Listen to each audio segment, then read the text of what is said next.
Hello everyone, welcome to our YouTube channel. आज के session में हम डिस्कस करेंगे जीएस पेपर 3 पार्ट 3, जिसमें हम 20 मार्कर क्वेश्चंस को डिस्कस करेंगे।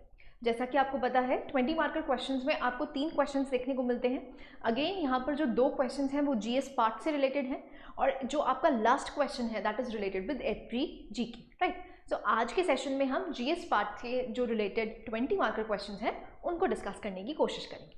So let's start the session. So we'll discuss 20 marker questions. पहला क्वेश्चन है, discuss the new development strategy adopted in the Indian economy. अब देखिए ये जो एक क्वेश्चन है यहाँ पर आपसे इंडियन इकोनॉमी के बारे में पूछा गया है, लेकिन क्वेश्चन यहाँ पर स्पेसिफिक है। वो स्पेसिफिक कैसे है? क्योंकि आपसे पूछा गया है न्यू डेवलपमेंट स्ट्रैटेजी। अब देखिए यहाँ पर आप क्या कर सकते हैं, लास्ट 2 इयर्स के जो भी बजट्स आए हैं उनको आप एनालाइज कर सकते हैं। क्यों? क्योंकि हमने अपनी न्यू डेवलपमेंट स्ट्रैटेजी कैसे चेंज करी है, क्या हमारे टारगेट्स हैं। नीति आयोग की जो कि डॉक्यूमेंट है that is strategy for new India at 75 document, उसको कोट कर सकते हैं। ये जो स्ट्रैटेजी डॉक्यूमेंट है ये काफ़ी ज़्यादा न्यूज़ में रहा था, सो इसीलिए आप इसको कोट कर सकते हैं। प्लस जो रिसेंट बजट हुआ है उसको भी आप यहाँ पर कोट कर सकते हैं, क्योंकि आपसे स्पेसिफिकली पूछा गया है new development strategy of Indian economy, right. So यहाँ पर जो करंट, जैसे हम कह सकते हैं, अब यहाँ पर आपको दोनों ही चीज़ें देखने को मिलेंगी। देखिए स्टैटिक पार्ट तो आपको पता ही होना चाहिए, लेकिन करंट ओरिएंटेड क्वेश्चन ये क्यों है? क्योंकि आपसे ये पूछा गया है न्यू डेवलपमेंट स्ट्रैटेजी, राइट। सो जो भी चीज़ें न्यूज़ में रही हैं आप वहाँ से इंट्रोड्यूस कर सकते हैं। जैसे कि हमने भी यहाँ पर इंट्रोड्यूस किया है that NITI Aayog has released strategy for new India at 75 document by replacing 5-year plans with an aim to accelerate economic growth to 9 to 10%, make the country a 4 trillion economy by 2022-23 and to achieve UN Sustainable Development Goals. So यहाँ पर आपको strategy बिल्कुल clear हो जाएगी कि हम चाहते क्या हैं। वर्ल्ड जीडीपी में कंट्रीब्यूशन हम अप्रॉक्सीमेटली, जो हमारा जीडीपी कंट्रीब्यूशन है वो हम चाहते हैं, ग्रोथ जो चाहते हैं GDP growth that is 9 to 10%।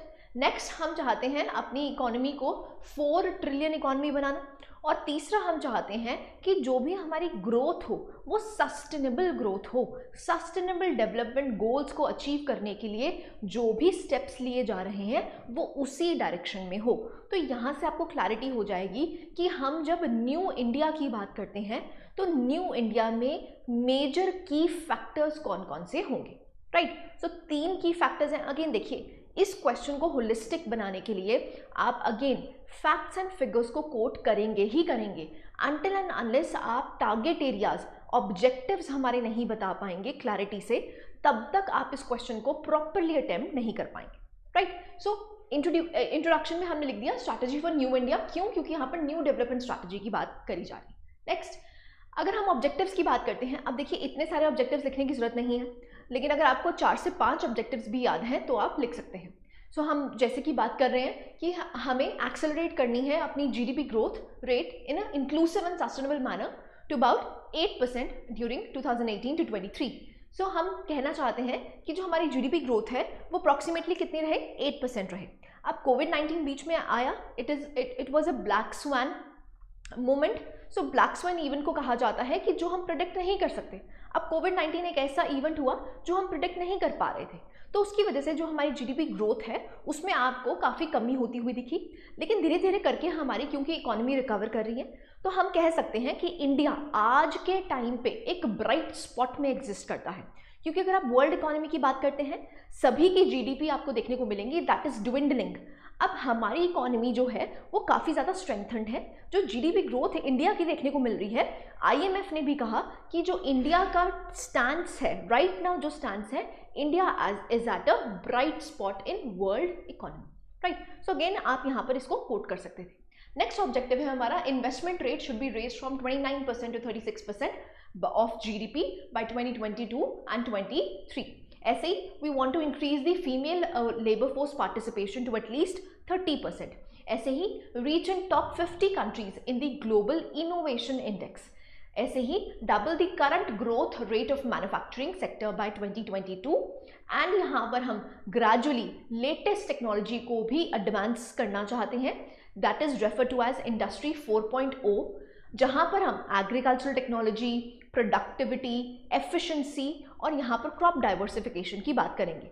मतलब हर सेक्टर में आपको ग्रोथ देखनी है, चाहे फिर वो प्राइमरी सेक्टर हो, चाहे सेकेंडरी सेक्टर हो, चाहे फिर वो टर्शरी सेक्टर हो। सो यहाँ पर कुछ ऑब्जेक्टिव्स को आप लिख सकते थे। अगेन आई एम रीआइटरेटिंग, यहाँ पर आपको बहुत सारे ऑब्जेक्टिव्स लिखने की जरूरत नहीं थी, बट एटलीस्ट अगर आपको 2 या 3 पॉइंट्स भी याद हो तो आप उनको केटर कर सकते थे अच्छे से, right. So these are some of the objectives. अब देखिए यहाँ पर बजट डॉक्यूमेंट को कोट करना बहुत इंपॉर्टेंट हो जाता है क्योंकि न्यू डेवलपमेंट स्ट्रैटेजी पूछ रहे हैं। सो हम जब रीसेंट बजट को देखते हैं तो वहाँ पर कहा गया है कि इंडिया के पास ये जो एरा है इट इज़ नोन एज अमृतकाल। अब हमारे अमृतकाल का विजन क्या है? Number 1, opportunities for citizens with focus on youth. Number 2, growth and job creation. Number 3, strong and stable macro economic environment. ये 3 ऐसे क्राइटेरियाज हैं जो कि हम न्यू डेवलपमेंट स्ट्रैटेजी अपनाए हुए हैं इन द इंडियन इकोनॉमी। देखिए, क्योंकि हमारे पास डेमोग्राफिक डिविडेंड बहुत ब्राइट है, इसीलिए पहला फोकस क्या है? यूथ पे। दूसरा, अब ये यूथ जो है इसको जीडीपी कंट्रीब्यूशन में लेके आने के लिए हमें क्या चाहिए? जॉब क्रिएशन चाहिए। तो नंबर 2 है जॉब क्रिएशन। अब ये जॉब क्रिएशन भी हम कब क्रिएट कर पाएंगे? जब हमारी स्टेबल मैक्रो इकोनॉमिक एनवायरनमेंट होगा। अनटिल एंड अनलेस स्टेबिलिटी नहीं होगी तब तक हम जॉब क्रिएशन नहीं कर पाएंगे, और ये जो डेमोग्राफिक डिविडेंड है वो डिविडेंड ना बन के हमारे ऊपर क्या बन जाएगा? बर्डन बन जाएगा, राइट। सो ये 3 विजन जो हैं वो हम न्यू इंडिया के बारे में सोचते हैं। इसी डॉक्यूमेंट में, इसी बजट में आपसे कहा गया था कि जो अमृतकाल के सप्तऋषि हैं, सप्तऋषि का मतलब क्या है? 7 ऋषि हैं, 7 प्रायोरिटी सेक्टर्स हैं जिसपे हम आज इंडियन इकोनॉमी पे फोकस करेंगे। पहला है that is reaching the last mile. इसका मतलब क्या है? इंक्लूसिव अप्रोच होनी चाहिए। Number 2, youth power. ये मैं आपको पहले भी बता चुकी हूँ, क्योंकि हमारे पास डेमोग्राफिक डिविडेंड है, उसको यूटिलाइज करने के लिए हमने सेंटर पे क्या रखा है? Youth focus. नेक्स्ट आता है फाइनेंशियल सेक्टर को स्टेबल करना है, ग्रीन ग्रोथ करनी है। अब ग्रोथ तो करनी है but that should be green, that means environmentally friendly होनी चाहिए, इकोलॉजिकल इम्बैलेंस हम क्रिएट ना करें। नेक्स्ट आता है अनलीशिंग दी पोटेंशियल। अब जिन भी सेक्टर्स में आपको पोटेंशियल देखने को मिलता है उसको हम, उन पोटेंशियल को हम अनलीश कर पाएँ। Infrastructure and investment very very important. यहाँ पर इंफ्रास्ट्रक्चर पे बहुत ज़्यादा फोकस किया जा रहा है। जो भी डेवलपमेंटल प्रोजेक्ट्स हैं जहाँ पर कैपिटल इन्वेस्टमेंट हो रही है वहाँ पर इंडिया बहुत ज़्यादा फोकस कर रहा है, चाहे फिर वो रोड्स की कंस्ट्रक्शन हो, रेल्स की कंस्ट्रक्शन हो एंड सो ऑन। अभी रिसेंटली बजट में आपने देखा था जो रेलवेज पे हमने खर्चा करा है उसको कैपिटल इन्वेस्टमेंट बहुत ज़्यादा मैनी फोल्ड करती है। वो क्यों की है? क्योंकि हम इंफ्रास्ट्रक्चर पे फोकस करना चाह रहे हैं, इन्वेस्टमेंट क्रिएट करना चाह रहे हैं, जिसकी वजह से यहाँ पर इंफ्रास्ट्रक्चर अगर अच्छा होगा, लॉजिस्टिक्स अगर अच्छे होंगे, तभी हम वर्ल्ड इकोनॉमी में compete कर पाएंगे, राइट। नेक्स्ट आता है इंक्लूसिव डेवलपमेंट। सो सबका साथ सबका विकास हमेशा से ही प्रायोरिटी रही है। So this is the 7 rishis या फिर 7 प्रायोरिटी सेक्टर्स जहां पर हम फोकस करने की बात कर रहे हैं, राइट। सो अगेन अगर आप इन 7 पॉइंट्स को भी एक्सप्लेन कर लेते तब भी आपका क्वेश्चन कंप्लीट हो जाता, राइट। क्योंकि आपसे ये पूछा गया है new development strategy for Indian economy. So जो लेटेस्ट बजट है उसको भी अगर आपने पढ़ा होता तो आप ये क्वेश्चन को इजीली अटेम्प्ट कर सकते थे। Done. So this is all about this, right. अब हम बता सकते हैं, क्योंकि ये 20 मार्कर क्वेश्चन है तो आप यहाँ पर एक्सप्लेन कर सकते हैं कि हमारे इंडियन इकोनॉमी में एक्चुअली इश्यूज क्या हैं। फिर उसके बाद आप वे फॉरवर्ड लिख सकते हैं कि ये इश्यूज एग्जिस्ट करते हैं, इन लूप होल्स को अगर हम फिल कर लेंगे तो हमारी इंडियन इकोनॉमी और भी ज़्यादा स्ट्रेंथन्ड हो जाएगी। तो हम इश्यूज को लिख सकते हैं। सबसे पहला क्या है? That is slowing exports and rising imports. So after कोविड-19 भी आप देखने को मिलता है कि हमारे जो एक्सपोर्ट्स हैं वो डिक्लाइन कर रहे हैं लेकिन इम्पोर्ट्स बहुत बढ़ रहे हैं, तो यहाँ से आपको एक नेगेटिव ग्रोथ देखने को मिलती है। ऐसे ही अनप्रिडिक्टेबल वेदर। देखिए हमारा जो एग्रीकल्चरल सेक्टर है वो आज भी किस पे निर्भर रहता है? मॉनसून डिपेंडेंट है। तो यहाँ पर क्या है, जो वेदर कंडीशंस हैं वो अनप्रिडिक्टेबल है, जिसकी वजह से जो हमारा प्राइमरी सेक्टर है वो बहुत ज़्यादा सफ़र करता है। नेक्स्ट देखते हैं राइजिंग इन्फ्लेशन। देखिए राइजिंग इन्फ्लेशन ड्यू टू कोविड-19 हुई, plus ongoing Russia Ukraine war जो है उसकी वजह से भी आपको वर्ल्ड में इन्फ्लेशन देखने को मिल रही है।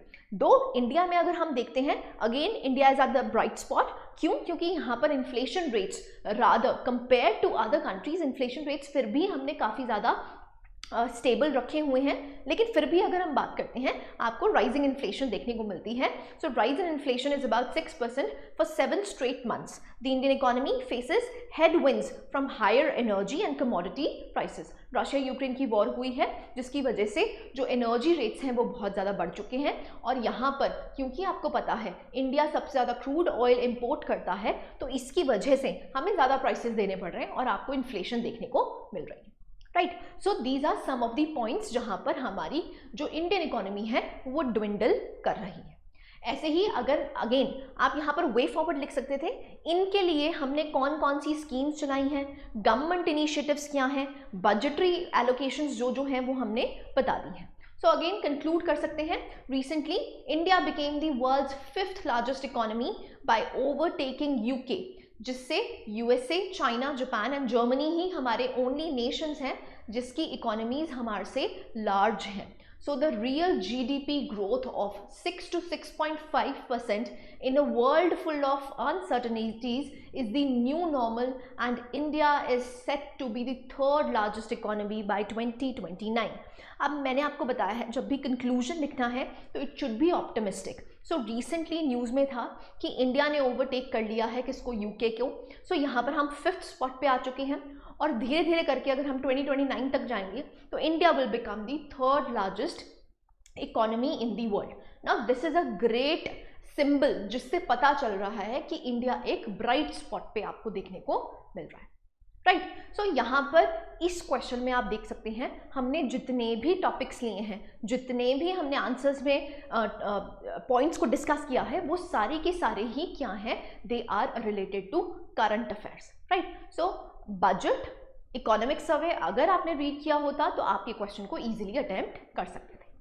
डन, नेक्स्ट क्वेश्चन पे मूव करते हैं। नेक्स्ट क्वेश्चन है, discuss the objectives and rational behind establishment of Indian space research organisation, describe important milestones of Indian space programme. अब देखिए बहुत ही स्टैटिक सा क्वेश्चन है, इसमें एज सच बहुत ज़्यादा करंट अफेयर्स की गुंजाइश नहीं है, क्योंकि आपसे सिंपली ये पूछा है कि बताइए ऑब्जेक्टिव और रैशनल क्या है इसरो का, नंबर 1। नंबर 2 आपसे पूछा गया है कि बताइए मेजर माइलस्टोन्स क्या रहे हैं। तो सिंपल सा क्वेश्चन है, कुछ करंट अफेयर्स को भी आप यहाँ पर कोट कर सकते थे। सो इसरो के बारे में आप अगेन डिटेल आप वहीं से स्टार्ट करेंगे। जो इसरो है is the space agency under the department of space of government of India, headquartered in the city of Bengaluru. Right, it's rational, क्योंकि आपसे रैशनल पूछा गया है तो आपने सबसे पहले रैशनल को डिफाइन कर देना है। Is to harness space technology for national development while pursuing space science research and planetary exploration.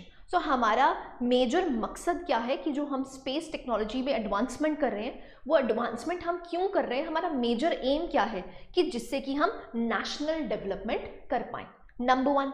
Number 2, हम स्पेस साइंस एंड रिसर्च को बढ़ा पाएँ जिससे कि हम स्पेस एक्सप्लोरेशंस भी कर पाएँ। Right, so this is the main rational behind it. Objectives की अगर बात कर लेते हैं तो ऑब्जेक्टिव्स क्या है, देखिए number 1, operational flights for PSLVs, GSLVs and SSLVs, space based systems बनानी है। ऐसी स्पेस बेस्ड सिस्टम्स बनानी है जो एक्चुअली में सोसाइटल एप्लीकेशंस दे पाएँ। फॉर एग्जाम्पल हम कुछ सैटेलाइट्स भेजते हैं तो वो एक्चुअली में हमारे लोगों को ही वेलफेयर प्रोवाइड करती है। फॉर एग्जाम्पल अगर कोई ऐसी सैटेलाइट भेजी गई है जिससे आपके एजुकेशनल सर्विसेज बहुत आसान हो जाती हैं, जिनको जनरली हम एडूसैट कहते हैं, तो वो जो एडूसैट्स हैं वो एक्चुअली में क्या कर रही हैं, वेलफेयर ऑफ दी सोसाइटी। ऐसे ही अगर हम वेदर फोरकास्टिंग सैटेलाइट्स को हम भेजते हैं तो ऑब्वियस सी बात है वो किसको एट दी एंड हेल्प करेंगी, फार्मर्स को हेल्प करेंगी, जिससे कि उनका जो एग्रीकल्चर है वो इफेक्टिवली मैनेज हो पाए। सो सोसाइटल एप्लीकेशंस के लिए हम स्पेस बेस्ड सिस्टम्स बना रहे हैं। तीसरा ऑब्जेक्टिव है हम एडवांस टेक्नोलॉजीज बना रहे हैं, न्यू इनिशिएटिव्स लेके आ रहे हैं, अगेन किसको इम्पैक्ट करने के लिए, सोसाइटी को इम्पैक्ट करने के लिए। I am sorry. नेक्स्ट आता है training, capacity building and education. So यहाँ पर हम जो इनोवेशन का ऑब्जेक्ट है उसको भी हम क्या करना चाहते हैं, अचीव करना चाहते हैं। So promotion of space technology, youth में स्पेस टेक्नोलॉजी की जागरूकता फैलाना is the key objective of ISRO. ऐसे ही इंफ्रास्ट्रक्चर और फैसिलिटी डेवलपमेंट क्रिएट करना जिससे कि हम स्पेस रिसर्च कर पाएँ।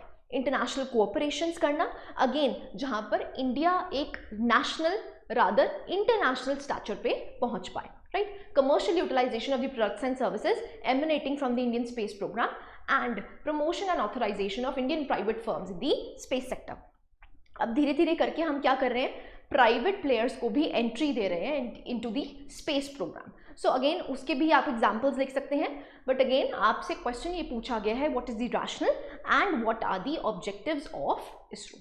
सो हमने सबसे पहले रैशनल क्लियर करा, उसके बाद हम ऑब्जेक्टिव्स के बारे में बात कर रहे हैं। सारी ही जो हमारी रिसर्च एक्टिविटीज़ हैं, जो भी स्पेस बेस्ड सिस्टम्स हैं, वो किसके लिए हैं, सोसाइटल वेलफेयर के लिए हैं, right. So these are some of the objectives. अब देखिए माइलस्टोन्स में आप कैसे लिख सकते हैं। सो देखिए सबसे पहले क्या है, 1969 में ISRO officially was created, although India had launched a sounding rocket 3 years earlier, दो इसमें हमने मदद किससे ली थी, यूएसएसआर से, राइट। अक्टूबर 1 अगर हम बात करते हैं दैट इज 1971 की, तो SHAR सेंटर एंड श्रीहरिकोटा हमने फंक्शनल किया। ऐसे ही 19 अप्रैल की अगर बात करते हैं, we launch the first Indian satellite which was known as Aryabhatta, right. ऐसे ही अगर हम 15 जुलाई 2019 की बात करते हैं तो अगेन आपको चंद्रयान 2 देखने को मिलता है। So you can complete the chronology. 1977 में सैटेलाइट टेलीकम्युनिकेशन, जहां पर हम टीवी जो एक्सेस है वो हम विलेजेस तक लेके जा सके। 1979 की बात करते हैं तो भास्करा आया। उसके बाद 1979 10 अगस्त की बात करते हैं तो यहाँ पर फर्स्ट एक्सपेरिमेंटल लॉन्च किया गया है SLV-3 का। उसके बाद जून 1981 की बात करते हैं, सो एप्पल लॉन्च किया गया, जिसमें it was ISRO's first communication satellite launched using Ariane space rocket. So हमारा रॉकेट नहीं था, एरियन स्पेस रॉकेट यूज किया गया, लेकिन यहाँ पर हमने इसरो की फर्स्ट कम्युनिकेशन सैटेलाइट को लॉन्च किया। ऐसे ही फिर हमने 1987 में ASLV, ऐसे ही अगर हम 1993 की बात करते हैं तो वहाँ पर हमने डेवलपमेंटल लॉन्च किया PSLV का। सो यहाँ पर आपको लॉन्च व्हीकल्स पता ही है क्रोनोलॉजी, सबसे पहले SLV, उसके बाद ASLV, उसके बाद PSLV और उसके बाद GSLV। अब रिसेंटली हमने क्या करा है, that is GSLV MK3, right. So again 2008 में हमने चंद्रयान 1 भेजा, 2014 में मॉम मिशन और 2019 में चंद्रयान 2, राइट। सो ये बहुत ही these were the milestones for ISRO. So again आप यहाँ पर लिख सकते हैं, यहाँ पर मैंने आपको लॉन्च व्हीकल्स बताए हैं, SLV, ASLV, PSLV, GSLV and अब जो हम यूटिलाइज करते हैं GSLV MK3। So again chronology बता सकते हैं क्योंकि ये एक्चुअली में क्या थे, इसरो के माइलस्टोन्स, राइट। सो अगेन अगर आप वो डायग्राम, जैसे हमने यहाँ पर डायग्राम बनाया है, यही डायग्राम अगर आप कोड कर देते तो आपको नंबर अच्छे मिल जाते, right. So these are some of the PSLVs। ऐसे ही आप इसरो के ऑर्गेनाइजेशन स्ट्रक्चर को भी एक्सप्लेन कर सकते हैं। देखिए यहाँ पर डिपार्टमेंट ऑफ स्पेस आपको देखने को मिलता है, इसरो के बारे में हम बात कर चुके हैं, तो आपको यहाँ पर ये जो चीज़ें हैं that is in space, NSIL और एंथ्रिक्स के बारे में लिख सकते हैं, क्योंकि यहाँ से आपको प्राइवेट सेक्टर की जो एंट्रेंस है वो स्पेस सेक्टर में देखने को मिलती है। अगर हम इन स्पेस की बात करते हैं तो इन स्पेस क्या है, it permits and regulates the activities of private sector. So private sector की रेगुलरिटीज रेगुलेट करने के लिए हमने कौन सी ऑर्गेनाइजेशन बनाई है, इन स्पेस। ऐसे ही अगर हम NSIL की बात करते हैं तो NSIL क्या है, it is the commercial arm of ISRO with the primary responsibility of enabling Indian industries to take up high technology space related activities. So यहाँ पर हम इंडियन इंडस्ट्रीज को इनकरेज कर रहे हैं कि आप स्पेस एक्टिविटीज में डील कर पाएं। ये दोनों ही PSUs हैं, एंथ्रिक्स भी और NSIL भी। अगर हम एंथ्रिक्स की बात करते हैं तो ये कमर्शियल आर्म है इसरो की for satellites and launch vehicles with foreign customers. अब फॉरेन कंट्रीज भी क्या करती हैं, हमारे से लॉन्च करवाती हैं बहुत सारी सैटेलाइट्स। सो उसको रेगुलेट करने के लिए कौन सी है, that is Antrix. So it is also a commercial arm. So again Antrix, NSIL दोनों ही कमर्शियल आर्म देखने को मिलती हैं, लेकिन अगर हम इन स्पेस की बात करते हैं so they regulate the activities of the private sector. So यहाँ पर भी these are some of the again milestones of ISRO, है ना, जहाँ पर हम प्राइवेट सेक्टर की एंट्री के बारे में बात करें, फॉरेन कस्टमर्स को डील करने की बात करें। So these are some of the major milestones of ISRO. Done. Next देखते हैं कंक्लूजन। अगेन देखिए माइलस्टोन्स के बारे में बात कर लिया, ऑब्जेक्टिव के बारे में बात कर लिया, रैशनल के बारे में बात कर लिया. So now the time has come for a more structured approach that enables better incubation for young talent in India, and fortunately Anthrax is open to such ideas. Various policies and acts need to change from being restrictive to being enabling. So धीरे धीरे करके जो हमारा ये ISRO sector, space related sector है, वो सिर्फ government own था. यहाँ पर प्राइवेट सेक्टर प्लेयर्स की बहुत ही कमी थी. तो यहाँ पर धीरे धीरे करके क्या करा जा रहा है, इस इनोवेशन को इम्प्रूव किया जा रहा है और यहाँ पर रिस्ट्रिक्टिव अप्रोच की जगह हम इनेबलिंग अप्रोच पे जा रहे हैं. Right. So these were the two questions. Again हम कह सकते हैं इकोनॉमी का जो क्वेश्चन था it was more of current oriented, जहां पर आपको बजट और इकोनॉमिक सर्वे से काफ़ी कुछ कोट करना था. लेकिन अगर हम इसरो का क्वेश्चन देखते हैं, स्पेस रिलेटेड क्वेश्चन देखते हैं, तो बहुत ही इजी सा क्वेश्चन था, स्टैटिक क्वेश्चन था, जहां पर आपसे एक्सप्लिसिटली रैशनल, ऑब्जेक्टिव और माइलस्टोन्स पूछे हैं इसरो के. अब देखिए माइलस्टोन्स की अगर बात करते हैं तो ये प्रीवियस ईयर में पहले भी पूछ चुके हैं कि इसरो की क्या माइलस्टोन्स रहे हैं, क्या अचीवमेंट्स रही हैं. तो वही अचीवमेंट्स को आपने इन क्वेश्चन में भी लिखना था.